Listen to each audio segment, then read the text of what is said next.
स्वतःच्या गाडीचं आमच्या ठिकाणी जा, तिथे जा. मी आजपर्यंत मुंबईला रस्ते कधी जात नाही, मग जाता येत नाही. आणि तिकडे गेल्यानंतर मी काहीतरी 8 पोचले असेल त्या दारामध्ये, आणि दारात पोचल्याबरोबर दार उघडल्याबरोबर त्यांनी या या हाक मारली.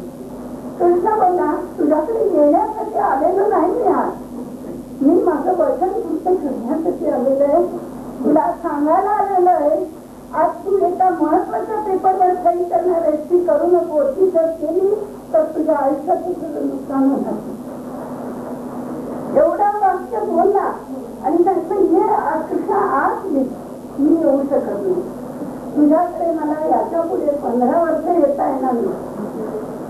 त्याचं कारण काय ते तू शोध, मी नाही शोधणार, पण माझ्या वचनाची पूर्तता मात्र केल्याशिवाय मला राहणार नाही, म्हणून मी दावत आलेलं आहे. आणि तुला सांगतो, आज मी तू सही करणार आहे ती करू नको, माझा विश्वास असेल तर करू नको. तुला वाटत असेल नाही माझं डोकं चाललंय ते बरोबर आहे तर, पण लक्षात ठेव आयुष्यातून उठून जायचं हे सांगण्यासाठी आलं. आणि अर्थात पुढेच्या भक्तांनी काय केलं ते माहित नाही, पण तू येऊन क्षमा सांगितलं कृष्णा, तू सांगितलं म्हणून केलं नाही, मी सही केली नाही. आणि आता मला कळलं काय झालं असतं पुढे. म्हणजे तो आपलं वचन तुम्हाला दिलेलं, आज तुम्हाला जे वचन दिलेलं आहे ते तो कधीही विसरणार नाही, हे लक्षात ठेवा. मी कधीही ते विसरणार नाही, पण ही न विसरण्याची जबाबदारी तितकीच तुमच्यावर आहे, हे मात्र पक्क लक्षात ठेवा. ओम नमो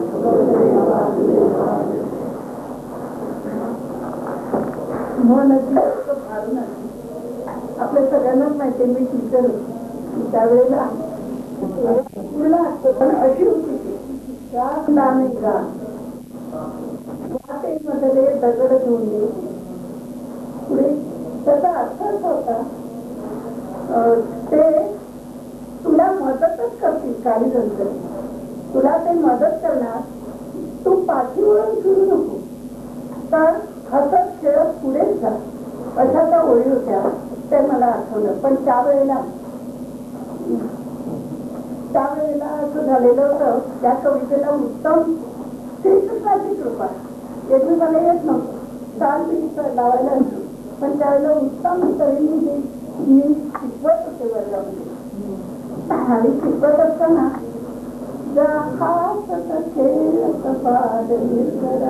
तशी त्याला चाललेली आनंदानुसा वाटे मधले दगडे दगड होते, खडकाळी जन्मात ओघ असे आला, याकडे कपाळी कपाळी धावत तुझला देशील तुझला असं होता. ते मला एकसारखी आठवते. आणि कविता शिकवत असताना पाठीमागून इन्स्पेक्टर आलेले होते, त्याच्या मला कल्पना नव्हती. मी तालाची शिकवत होते आणि मुलं उभं राहून का करत होते. 5वीचा वर्ग होता लक्षात, 5वीचा 6वीचा होता. नंतर त्यांनी बाहेर मीटिंग जेव्हा झाली तेव्हा सांगितलं, ते काय सांगितलं ते जाऊ दे,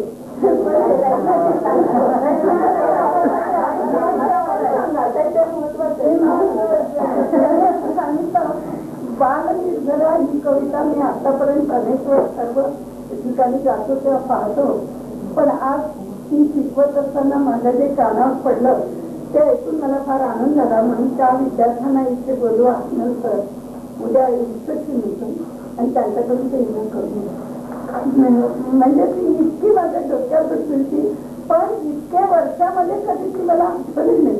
आज मात्र निसर्गाचं कौतुक करत असताना ते आठवलं, तुझा हात खेळत बाल निर्जरा आनंदाने गात. आणि त्या ओळी मी गुणगुणत होते कारण आमचं सगळं बाथरूम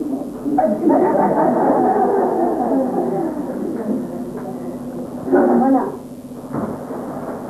लक्ष्मी देवी महामाये देहि मे अनुग्रहम तथा तथाच संपत्तिधरम् आरोग्यम संपदाम्। लक्ष्मी देवी महामाये देहि में अनुग्रहम् तथाच संपत्तिधनम् आरोग्यम संपदाम्। लक्ष्मी देवी महामाये देहि में अनुग्रहम् तथाच संपत्तिधनम् आरोग्यम संपदाम्। ओम नमो भगवते वासुदेवाय। हा मंत्र तुम्हाला लक्ष्मी देवी महामाये देहि में अनुग्रहम्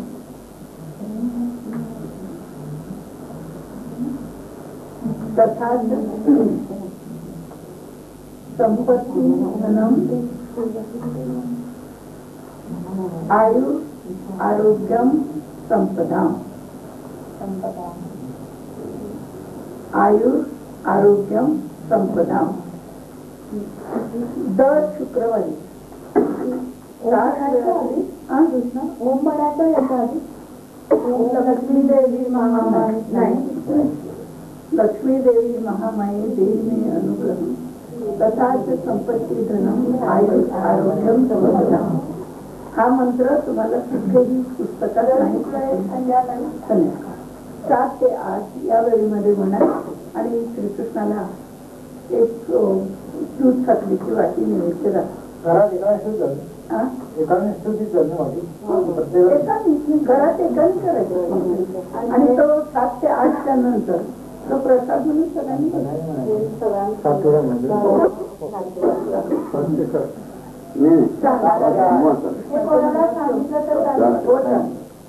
त्याचं कारण की आपल्याला कोणतंही या विश्वामध्ये वावरायचं म्हणजे संपत्तीशिवाय चालणारच नाही, लागणार आपल्याची, आणि म्हणून हा मंत्र सांगितलेला आहे लक्ष्मी देवी महामाये।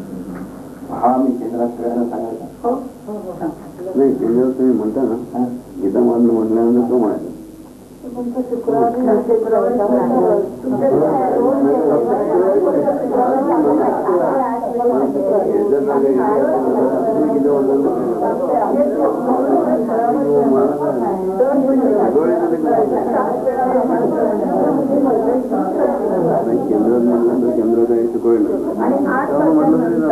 प्रसाद म्हणून ती सर्वांनी 27 तारीख 27 तारीख 25 तारीख ही फार महत्वाची तारीख असते दरवेळेला, आणि आज आपण सर्वजण जमलो ते इथे कलशासाठी किती जणांच्याकडून घ्यायचं असं चाललं होतं.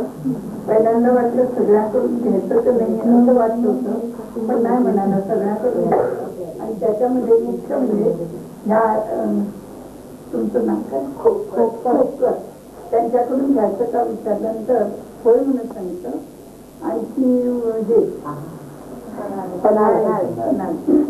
हे तुमच्याकडून घ्यायचं आणि ज्याला याचा अर्थ ती रक्कम किती त्याला नाही, हे एक पण कोणी तुमच्यापैकी आणू शकतो, पण तसं नको आहे. आणि हा कलश कृष्ण कुटीमध्ये कायम राहणार आहे, लक्षात सगळ्यांची नावं घातली जाणार आहे.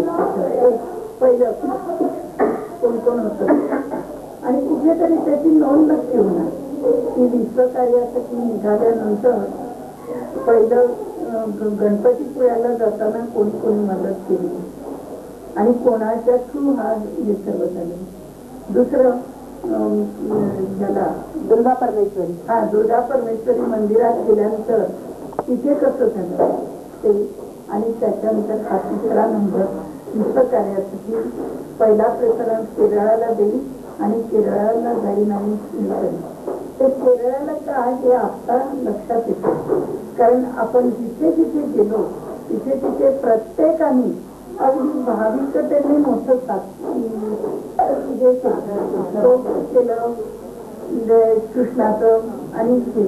आणि श्रीकृष्णाच्या बाबतीत त्याला जात